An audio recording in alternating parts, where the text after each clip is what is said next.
I'm so glad I get to be with you. I thank you. I really enjoyed the opportunity to bring God's word this morning, and delighted I get to be here to bring this part of God's word, if you will.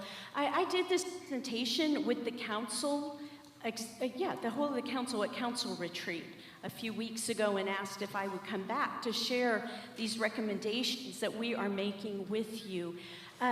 My husband, Bill Tenny-Brittian, also Reverend Doctor, is back running slides for me. He is the managing partner of the Effective Church Group. The Effective Church Group around for over 30 years now. We work and have worked with thousands, literally thousands of churches and ministers around the world over these last 30 years. Our founding partner is Bill Easum. One of the reasons I love being part of the Effective Church Group is that we come from different traditions. So one of our partners, is an ELCA minister. Is an ELCA minister. Bill and I are ordained ministers, and Scott's ordained as well, are ordained ministers in the Christian Church Disciples of Christ, and Bill Easum, our founder, is a retired minister now in the United Methodist Church. So we bring with us a depth. We've worked across all of the mainline congregations, and do you want me to speak louder? Oh, no, it won't work for recording purposes.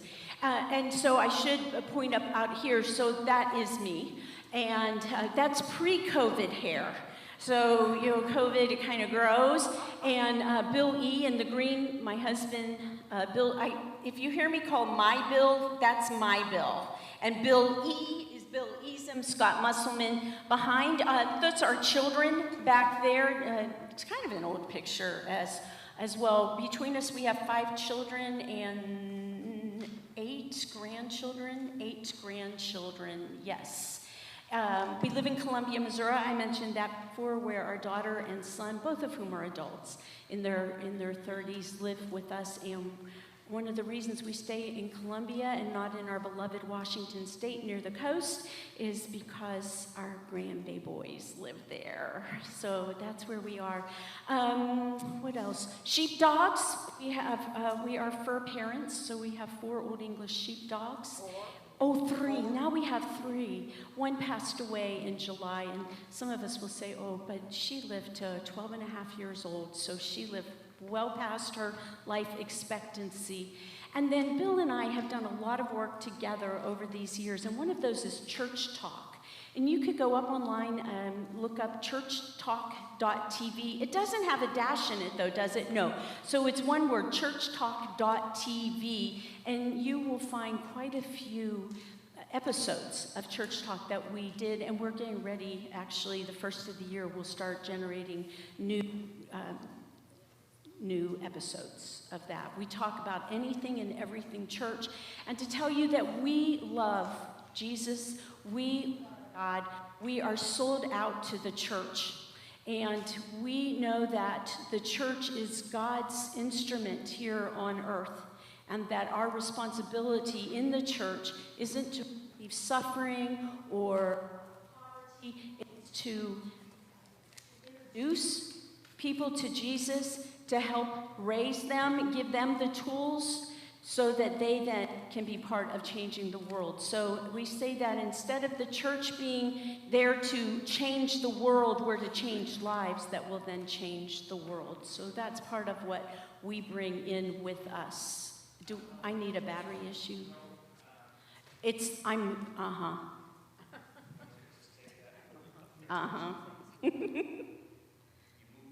I moved too much.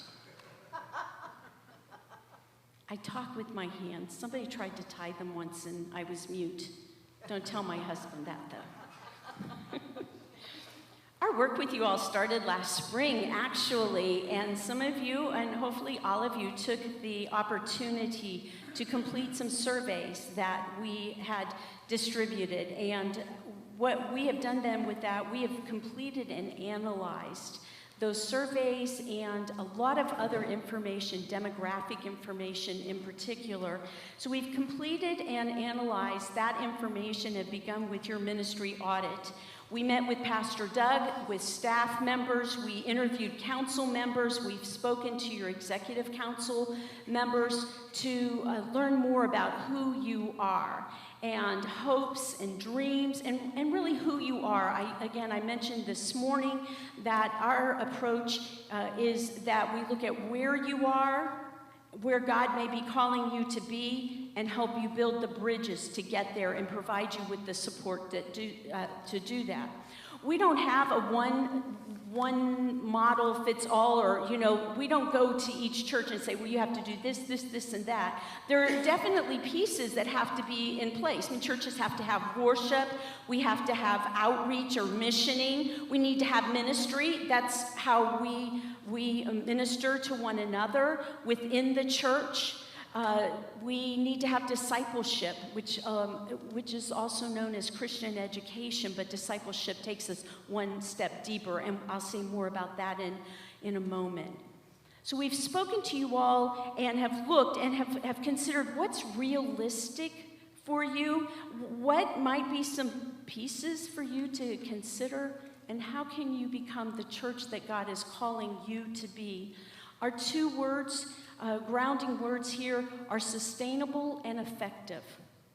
We are, again, here's that word, sold out. That might be my word of the day. I'll get rid of that.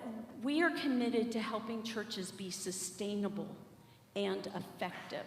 Sustainably effective and effectively sustainable. We want you to be doing ministry and mission in another 100 years. That's sustainability. And we want you to be able to do that effectively, changing lives, changing hearts.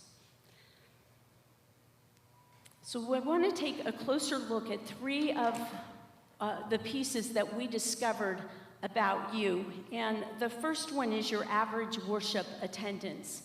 You can see you've had 2 worship services until recently, and do you see how your trends have been, they were flat for a bit, saw a bit of a rise in your classic service. That's what we call a traditional service. We prefer to consider them as classic services. And then it began to peter out there. On the converse, your contemporary service, more contemporary service, you see the decline up, and then it flattened out. When we looked at your worship attendance, do you see your trend and how that has continued to decline? And in 2024, at the rate you're going, at best you'll have 25 people in worship attendance, average worship attendance. And if we look at your participating membership, you can see how that has seriously declined.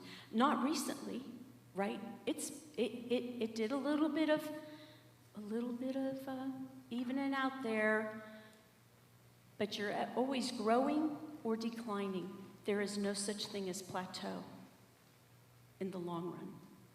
So, I mean, we're looking back to 2010, and it's easy to blame people, particularly pastors, for trends or for things that are happening. But again, as you look, you can see some pretty sharp decreases and pretty harrowing. Does that make sense? Yes. Okay. So, usually, after we look at all the pieces, we come back to a congregation and we provide a ministry audit of the full ministry audit, and we make our recommendations. We make a recommendation packet. What we found with this congregation is that you have such pressing matters, we could not do the whole of recommendations. That you have got to get immediately sustainable. So we can't even talk about effective yet, except in terms of your effective sustainability in the here and now. And so you have some choices. Your council, I will say, has made some tough choices based on few options. This is one of those situations where I've often said that when churches call in consultants, often they're too far gone. And if you do not turn it around quickly, you will be gone. And I just can't say that any more seriously. Do you see your trend? Do you see your trend? You can no longer afford a full-time pastor when you get to about 100. You've got to turn it around.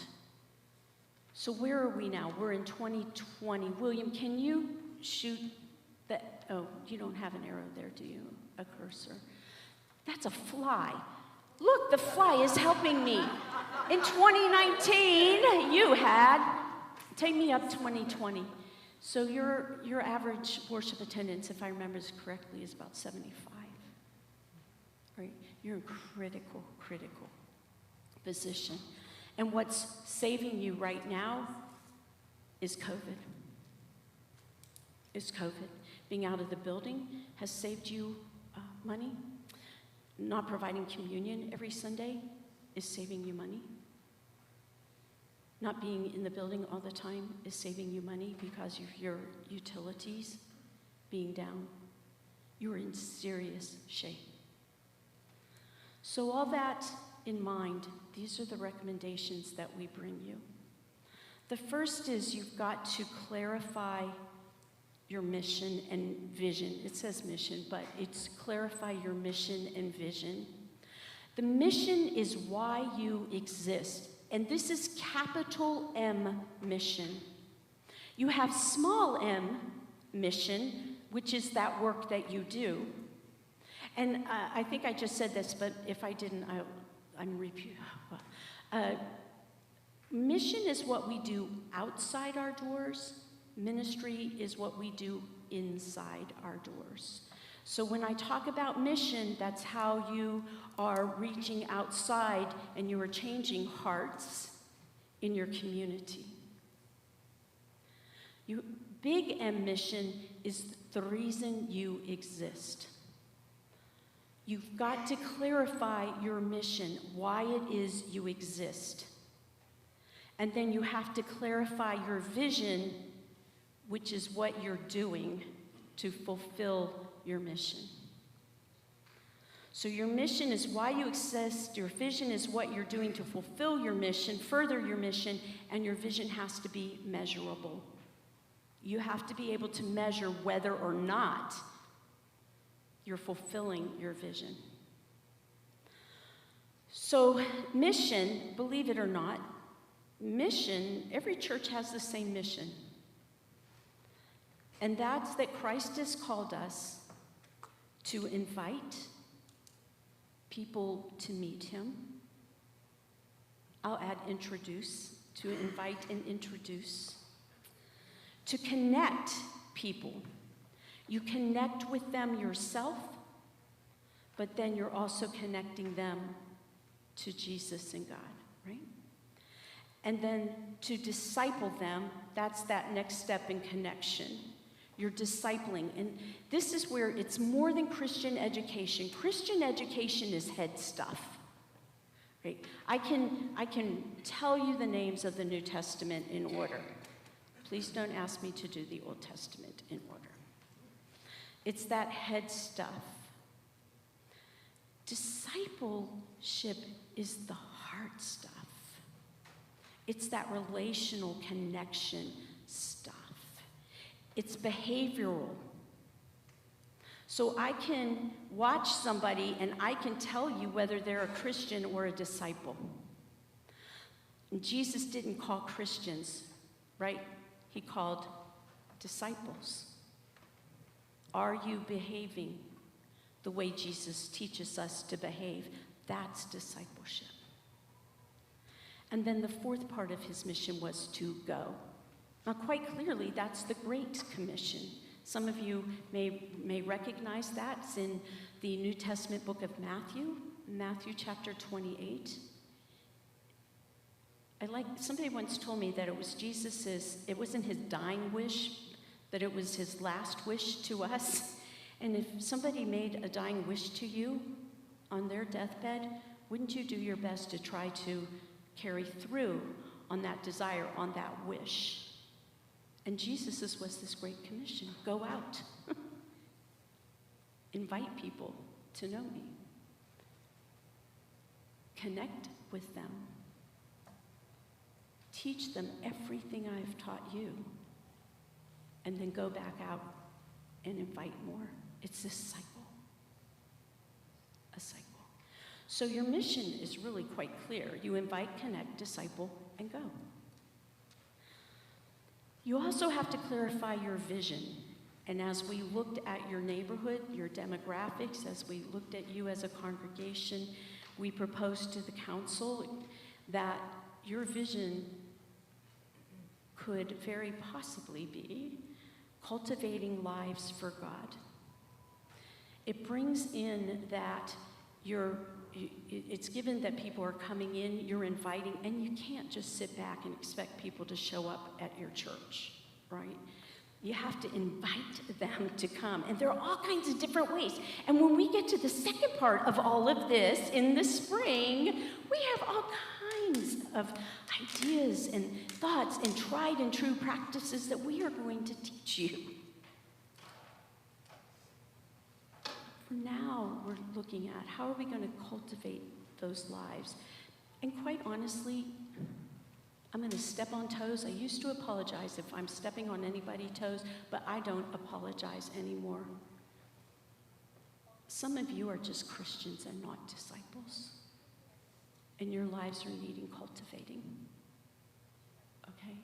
And it's ongoing. It's an ongoing endeavor. If we don't stay prayed up and stayed up,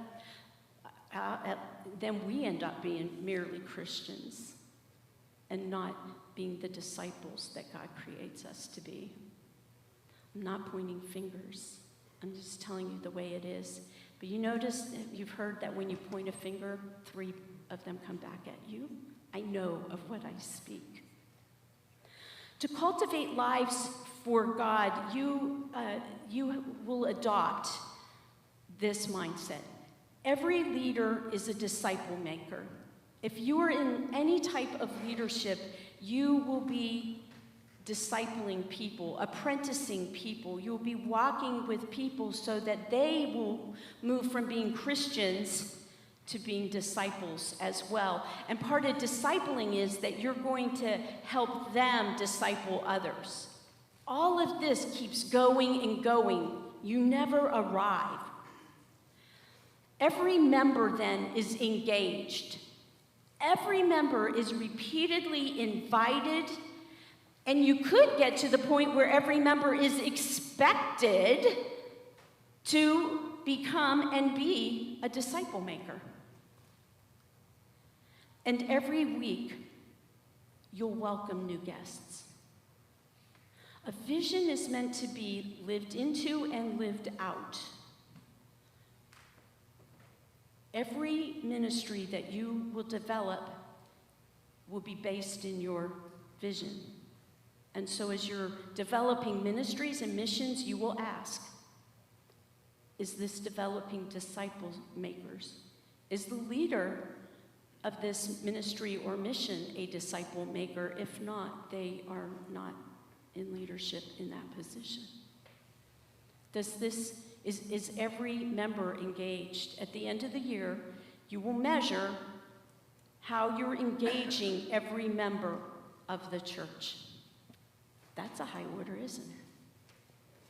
And every week, you'll welcome new guests. It's kind of got a double piece to it, right? Means that you'll see guests every week. That people will be hearing about First Lutheran Church, and they'll say, wow, I wonder what's going on at that church, and they will want to be here, and you will have new guests. But there's also a hospitality piece to that, and you will welcome those new guests. We have a student, one of our students at the Center for Ministry and Lay Training, Diane, is here with her husband, Charles, and they snuck in as secret shoppers. I haven't had a chance to touch base with her and get her report, but one of the aspects that we were looking for was how many people greeted them. How many people spoke to them? How were they welcomed or not welcomed? She said that some of you spoke. I said, did anybody invite you down for the lunch, brunch, breakfast? And there was at least a couple who did that. And we were looking to see if anybody sat with them. Bill and I purposely waited, and there was one young woman who sat with them. Welcoming and hospitality means that we sit with people that aren't necessarily our friends. And or our friends yet, let's put it that way, right? We may not know them. And people say, well, I don't know their name. Well, heck, they don't know your name. Well, they might know my name and I forget their name. So what? You're human. Just say it. I mean, again, we're going to work on those exercises starting in the spring. But we put our guests before one another. And one of the pieces I've hated when I've pastored churches, I might step on toes again, or when members come to you and say, I heard that Mary is in the hospital. How is she doing? Have you checked up on her? Did you go to see her? How is she? And I'd say, isn't she one of your friends? And don't you go to women's group or something together? Isn't she your friend? Why are you asking me? Did you go to see her? Why aren't you telling me how she's doing?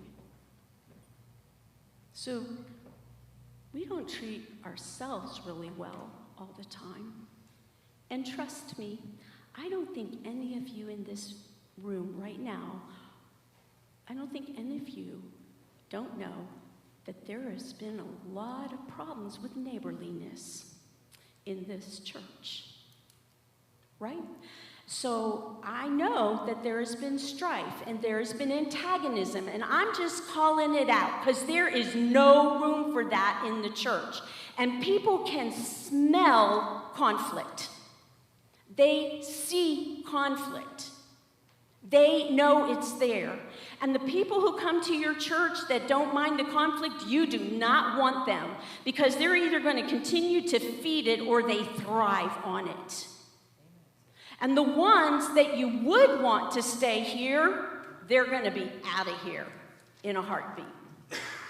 And the reason we're not working on those skills and those techniques and giving you the rest of your consultation is because you are not ready to have people coming in here. You got to get your own stuff together. And you're not going to get a lot of chances. If you come in and people see the conflict on your faces, see you sitting in the pews, see you looking at each other, see you not talking to each other, overhear what you're saying because they can hear you even through a mask. When they see that, they're out of here and you have lost your opportunity and you cannot afford to lose any more opportunities. So we have the ideas, we know the work that you're going to need to do, but we're not telling you because we do not want you to get sidetracked. We do not want you to get sidetracked. We want you to become committed to invite and to disciple. I'm in the wrong order. Invite, connect, disciple, go. If you can't connect to one another, how on earth are you going to connect to anybody else? Right? And then every leader is a disciple maker. They're not dodging the arrows. No, if you all know this, but there are a number of people who will not serve in leadership. And leaders are hard to come by, because they have taken so much hatred and ugliness over the past few years. Church, it is not acceptable. Not. Every leader is a disciple maker. Every member is engaged. Every week, we are going to welcome new guests. And if you believe in that and that's what you want to see, well, here's my recommendation in all of that. Start working on welcoming one another. And start smiling and start talking and stop snarling. Because even when you snarl, you can see it with his mask on, okay? All right, so there's vision. Our second recommendation is to simplify. You have to simplify what you're doing. You don't have the people and you don't have the money, quite honestly, to be doing what you've been doing. And so I know that a lot of you are not happy to be at one service, but you don't have the people or the other resources to have two services. Critical mass, if somebody comes into your sanctuary, into your worship service, if you don't have more than 40% of your pews filled, they're going to think, wonder what's wrong with that church, right? Why do they have so many pews that are empty? We tend to see the emptiness when we're under 40%. So when you've got two services that aren't at 40%, you have to go to one service so you can get your 40%. It doesn't say that you're always going to be at one service. It just says you have to be right now. And the recommendation is that it is the more contemporary service, because when people do come in from the outside, guests come, they're more likely to be looking for a more contemporary service. The more traditional service, whether it's Lutheran, United Methodist, Presbyterian, that's what appeals to Lutherans. And we want people to be Lutherans. I'm not saying we don't. We want people to be Lutherans if this is the home that they find. It's just that they're not likely to keep coming back if it's so Lutheran. And I'll tell you, I've preached in Scott's church in Jeff City, Missouri, and when we were here a few weeks ago, like a month or two ago now, and so I'm saying that about preaching there is because I'm familiar with the liturgy and whatnot. I can't keep up with the chants. I can't keep up with all of the liturgy. There are all those pieces. I'm churched. And how do you expect someone who's never been churched? It used to be that some people at least have been in a church for a funeral or a wedding. I haven't done a funeral or a wedding in a church, and I can't tell you how many years right now. Simplify worship. One service, 9:30. Casual, contemporary, simple, practical. You want people leaving out of here, hopefully feeling better, not hopefully, feeling better than when they walked in here, and they have to be able to apply what they heard and experienced in worship that day. That's why I had you taking notes, and some of you did. Thank you. Simple, practical, upbeat, and child-focused. You don't have the resources, again, to have a nursery. So you want to be able to have the children relate to that. And how many of you over the years who are church, right, you're long-timers in church, you've gotten more out of the children's sermon than the sermon, right? You like the children's sermon? Simple, simple, simple. All right. Discipleship, let's talk about, simplify. I'm still on simplify. All right, to simplify, we call these fractals. And they're called fractals because fractals repeat. And again, we're going to say more about this in the spring. For now, this is what I want to say about that. The mission is to invite, connect, disciple, and Bill says send. And I don't have the capability of making this fractal thing yet. So I had to go with I say go. Because we mainliners, I know you Lutherans are real good at this too. I looked at your budgets for the last 10 years. We're good at sending money, and we would rather send, but what did Jesus say? Go. So invite, connect, disciple, go. And that's what your 4 key ministries will become. Everything will group within that. So fellowship ministry is a connecting ministry. Sunday school Bible study classes become disciple. Even your children, you're going to be discipling. Your mission when you're ready to go out. Your food ministry, I keep calling it your grocery store, food pantry. Food bank or food pantry? Food pantry bank. That's your sending ministry. Look at that. You're already doing it. Okay. So you're going to look at everything you're doing because you've got to get the pieces covered. And then what will happen is in your connect ministries, you'll do more connect ministries. In your discipling ministries, you'll do more and more discipling. And again, we'll bring more context for that in the spring. I just want you to start getting it into your head. So we're fractals. Simplify. Discipleship. Remember that if every leader is going to be a disciple maker, and every member is going to be engaged, and every week we're welcoming our guests, our new guests, then we have to be disciple making. I've noticed over the years that Christians don't do a lot of inviting. It's hard, right? Yeah. It's hard. We don't like to do it. Ministers don't even like to do it. But disciples do it because we're obedient.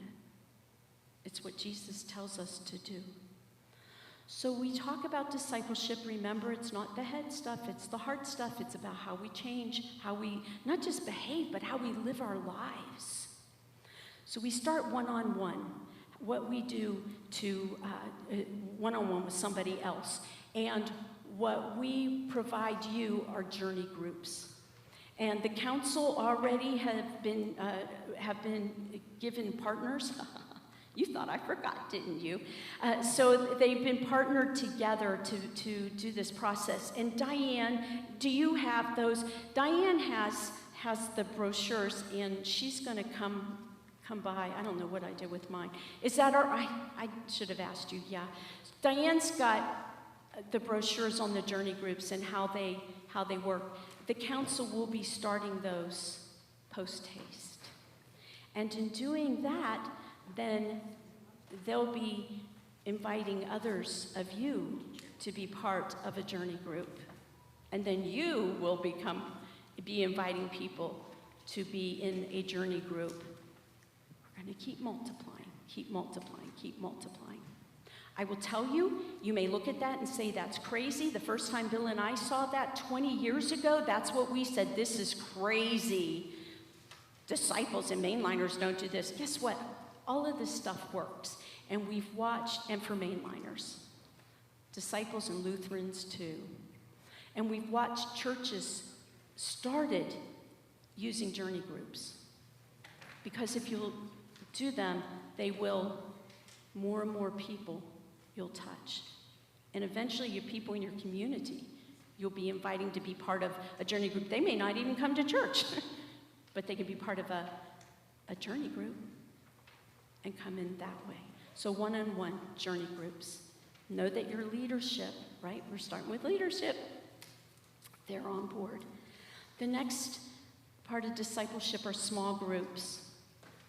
And we have two tools that we are giving to you. The one is From Hope to Habits. It's a 6-week study that looks at spiritual practices. A lot of us say, well, I want to be spiritual. Yeah, I want to pray. I want to, do better at that. Well, the Hope to Habits teaches you different ways to pray, different practices, spiritual practices that will help you to grow into that. And you do these in small groups, and because Pastor Doug and your leadership haven't been in that group, in a Hope to Habits group, in January we're going to offer the small group online, and so that you will be able to attend that small group, with our intention being that then you'll have at least one new Hope to Habit group 6 weeks later, probably 8 weeks later, so the beginning of March. And then after that, you'll have more groups. Again, we're moving to the group place.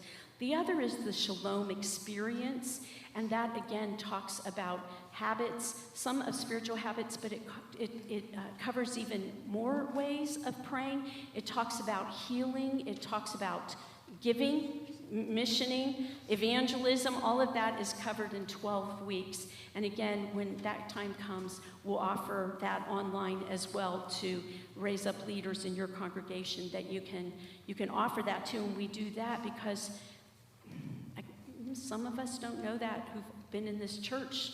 Not this church, right? In church, some of us have been in church all our lives. And we've learned that a lot of them had no idea of the sort of pieces that we teach in that. So again, we're here. We're not just here to stand up here. I'm not a talking head or body or whatever. We're bringing you resources. We are invested in you becoming effective and sustainable. And again, what each church needs is different. This is what you need. And I will be bold enough to say that. You can call me haughty. Perhaps I am. The other part of discipleship then is whole church. And this is where we get down to praying. Number one, actually, recommendation is it all has to be bathed in prayer.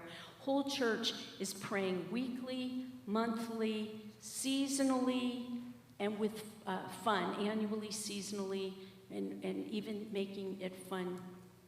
One church I know, they took and did an Instagram and Facebook campaign, and their pastor, they were taking places where they were praying for people.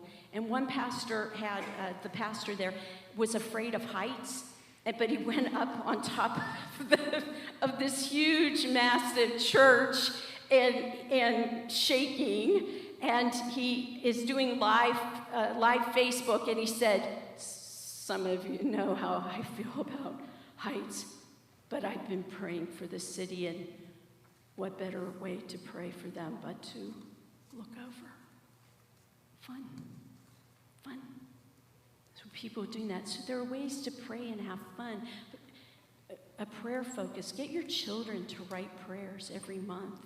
Put them on bookmarks. But you got to pray. And they're not the rote prayers that we pray on Sunday morning. Okay, those are important parts. Liturgy is important to us within our traditions. But we have to be praying. We have to be connecting. We get it from our heads, our memorization, our reading it, all in our heads, to where we are talking to God one-on-one. On our knees, pouring out our hearts. Our fourth recommendation is accountability. Guys, this is the church without accountability. Does that kind of look like you? People walking off, pointing fingers, yelling at each other. I know some of the leadership in the past 3 years, you know how it looks to you, right? So we've got to have accountability. That's where we say, this is how we behave. And I know you have a covenant that talks about when you have a disagreement with somebody, when you have a conflict with somebody, that you don't go screaming at them, you don't go talking to everybody else about it, but there are ways to not be reactive, but to respond and to speak the truth in love. When our son was about, 15, 16 years old, from the time he was a little boy, if he got mad, he'd storm out of a room and slam the door. But we knew that if you just left him alone, after a while, when he was ready, he would just kind of open the door. And it's kind of like a dog or a puppy, right? And it will come in, and it just sits there, and that's what he would do. And we would just leave. That's what he needed to do. Well, as he got older, it came into storming out the front door of the house. We lived in a split-level house, and I remember standing on the floor, the main floor, at the stair, and he's down the stairs, and he's opening up that door, and I'm screaming at him, like I always did. Whatever the problem was, I'm like in the middle of reaction, and the Spirit it hit me upside the head and said, "Do you want to have further conversation with him, or do you want this to be the last thing you say?" And from that day on, I have worked so hard to have conversation with my children, my grandchildren. a lot of times my husband, once we get past the hollering. But it's to say, I want to have further conversation. I may not agree with you right now. I may hate what you're saying and stand for. But this is bigger than us. And we're going to work it out. There has to be accountability. It means that counsel, you need to take that covenant of conduct, right? How you work through conflict. And I know you take it seriously, but you got to get it out of your head and out of some piece of paper in a notebook or drawer somewhere. And when that behavior, that conflictive, antagonistic, unacceptable behavior is going on, you need to be having a counsel conversation.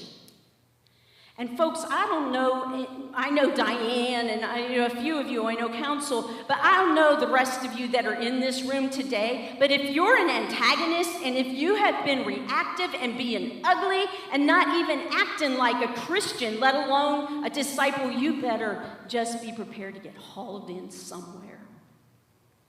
And we've talked this, some of you have heard this metaphor of a bus. Right? The bus is going somewhere, you get on the bus or you get off the bus. But here's what happens with the bus. Those of us that don't like the decisions that have been made, we don't like that we can only have one service. Guess what? Your counsel and your pastor hate that you can only have one service. They're not doing this to you. They have no choice. But to do that, they're out of options. And I know you don't like that. And you may not like that you are going to be a church that's cultivating lives. You may not like that, but guess what? This is the bus. And what happens all the time, we're going to that place. But what will happen is we get people who put their foot on the door of the bus and say, well, I don't want to go there. I don't want to be there, blah, blah, blah, blah, blah. And we sit there and argue with them. Or we try to make them happy. We try to cajole them, right? We try to change their minds. I was having a conversation with someone just a little bit ago about that. How do we change minds? We can't change minds, right? That's not our job to change minds when that mind is dug into the dirt. So we need you to get off the bus. Now, that's hard to do, and I don't advocate to ask people to leave. Please hear me very clearly. I am not telling you to ask anyone to leave. But I am asking you to think of the church in terms of a streetcar. And if you ever have been or seen a streetcar, the streetcar goes, right? But it keeps moving. And when you're ready to get off, it slows down at the stops and you get off. Nobody has to push you off the streetcar. And the streetcar is clearly going. It tells you when you get on that streetcar, you know what its final destination is. So if you're on that streetcar, and all of you who are here and are members, you're on this streetcar. But if you don't like where the streetcar is going, then you need to hop off. And that's easy for me to say. It is not easy for any of you to hear your counsel, your pastor. And I have been a pastor in turnaround churches. I told you about Bellevue Christian Church this morning. Bill and I were sent to close or grow a church. And we'd heard the stories about the woman who smacked a child for taking an extra cookie, and watched how people treated each other. And after about 6 months, and we were growing that church. We went from about 8, maybe 12 with the Tenny-Brittian, 5 Tenny-Brittans there. That church was growing. We were up to about 50. And a couple of the new people who came in said to us, I just can't keep coming here. There's so much ugliness underneath. And at that point, we told our denominational leaders who had sent us there, Bill said it would be easier to start a new church here than try to transition this one. And so we went and we pastored to this small little bitty core. A lot of them jumped off the streetcar. And they finally decided that they wanted to close and be part of the new church that was there. You have to decide. You get to make decisions. There are options before you. And if you don't like where the streetcar is going, then please talk to Pastor Doug. And if you're not comfortable talking to Pastor Doug, we have pastors here that know churches in the Synod that they can help you find a church that you're looking for. If you're looking for a church with liturgy, high liturgy, more contemporary liturgy, what's the word I'm trying to get it out? I'm not comfortable. Blended liturgy. There are churches in Siouxland that are offering that, and they can put you in touch with those churches. You're not being left bereft. I heard a sermon one day, and it was about options and choices. And the pastor said, you have options, and you have to make the choices. The council has decided that you're going to cultivate lives. And your option is to be part of, or to, you may not want to be part of, you may not want your life to be cultivated, if you will, right? And you don't want to leave, but you have to know that you're in a church, you're on that streetcar in the church that is cultivating lives. Or you can go to a church who has a vision and a mission that's more akin to your heart.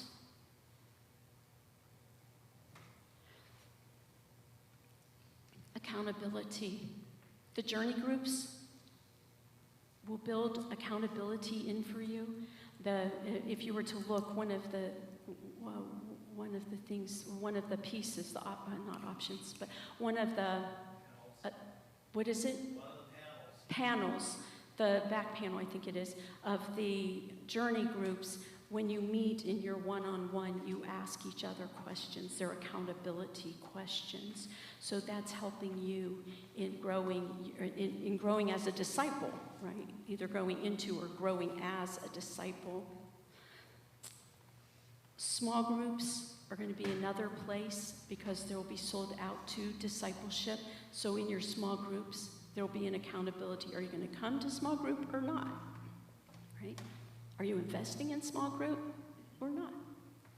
And then as a church, worship, accountability as a whole church. You're not going to stand up for people being beaten up. You're not going to stand by as the streetcar starts to veer because there's this somebody or somebody's or some group fighting for control of the wheel. I want to leave you with a prayer, and some of you may be familiar with the prayer of Jabez. There was Bruce Wilkinson wrote the book, The Prayer of Jabez, 20 years ago easily. Wow, at least 22 years ago. And Jabez is this man. Has anybody heard of Jabez? A couple over here, Jabez. Churchy folk, right, who work in the, support congregations in the ways that they do. Jabez gets mentioned in one verse in 1 Chronicles. Some of you may not even know there's a book in the Old Testament called 1 Chronicles, but there is. And it is the most boring book to read because it's a lineage. It just chronicles people. And so-and-so begat, so-and-so begat, so-and-so, blah, blah. But here in chapter 4 of 1 Chronicles, verse 10, it tells us this man named Jabez called out to the God of Israel. And he asked, if only you would bless me. If only you would bless me and extend my border and keep your hand on me and keep me from harm so that I will cause no pain. And it tells us that God granted his request. Jabez called out to our God, if only you would bless me and extend my border and keep your hand on me and keep me from harm so that I will not cause pain.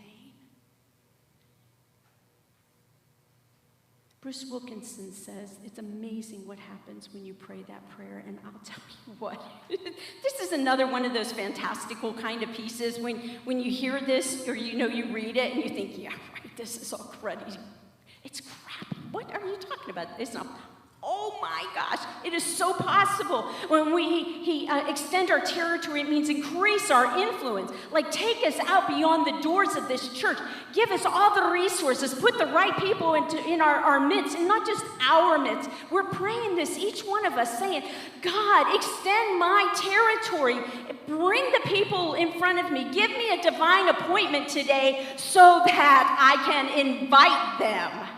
Let me connect with someone today. Let me build a relationship that I can at least get them into the right place, into First Lutheran Church, where they can be connected to you in a new and a different way. Lord, send me, and I will go. I will go. That's the prayer of Jabez. And Bruce Wilkinson says, watch out if you pray this prayer, because it just comes to you and comes, like send me, expand my territory. He says, watch out, because you're going to end up praying, Lord, stop it. I can't handle all this. You're going to ask God for divine appointments, and you're going to find yourself saying, I just want to hide in bed today, Lord. I cannot meet one more person. One of the men in a small group that we had, in fact, it was our first Shalom Experience group, Milt Hill. Milt prayed this prayer. He had a business that works with antique cars, and he has Matchbox. If it's cars, Milt had it in his shop. He's retired now. So we would pray for Milt every week. We prayed for Milt, and we moved around our small group. We lived in Atlanta. We were all over Atlanta trying to get everybody in the group. And so several times we met in Milt's shop and store, and we would be huddled in. There were like a dozen of us huddled into this little teeny tiny office. And we would pray for his business when we were there. And Milt prayed the prayer of Jabez. And he had so many customers, and his revenue went up so high, he was having to figure out how he was going to hire employees to help him out. And a lot of his business was mail order, how to get all of that out. This conceive, perceive, receive, right? He at first couldn't conceive that that's really what was happening. This is just a fluke, it'll go away. No. But we warned him about praying to turn it off. I want you to pray this prayer, okay? But here's where I made my mistake on the slides. I don't want you to say, God bless us. I want you to say, God bless me. So where you see us, I want you to pray it for yourself. And then we'll go back. I think we can do this on slides.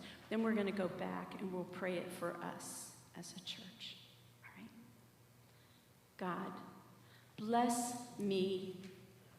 Extend my border. Keep your hand on me and keep me from harm so that I will not cause pain.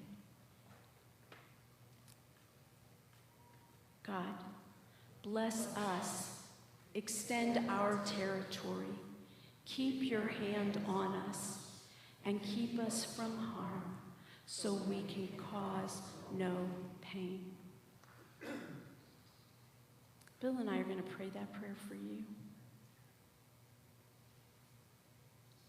We're going to keep praying that prayer for you. We're here, I'm in weekly conversations with Pastor Doug. We're working with your council. We'll be back in spring after the snow is gone to do some training and workshop with you. And so we're monitoring every month. We're monitoring how you're doing with attendance, how your offerings are going. If you're withholding offerings, and I know that some people are, I don't know if it's you or not, or perhaps it's someone you know, and I want you to pass this word along to them. Stop it. Stop holding your money. When you do that, you're a terrorist. A terrorist says, if you do this, then I'm not going to give. If you don't do that, then I'm not going to give. This isn't about the church. Giving is that stewardship. That's between you and God. And if you can't support the church where you are, go to the church where you can, because you cannot bless others. You cannot be a blessing if you're not being blessed yourself. And if you're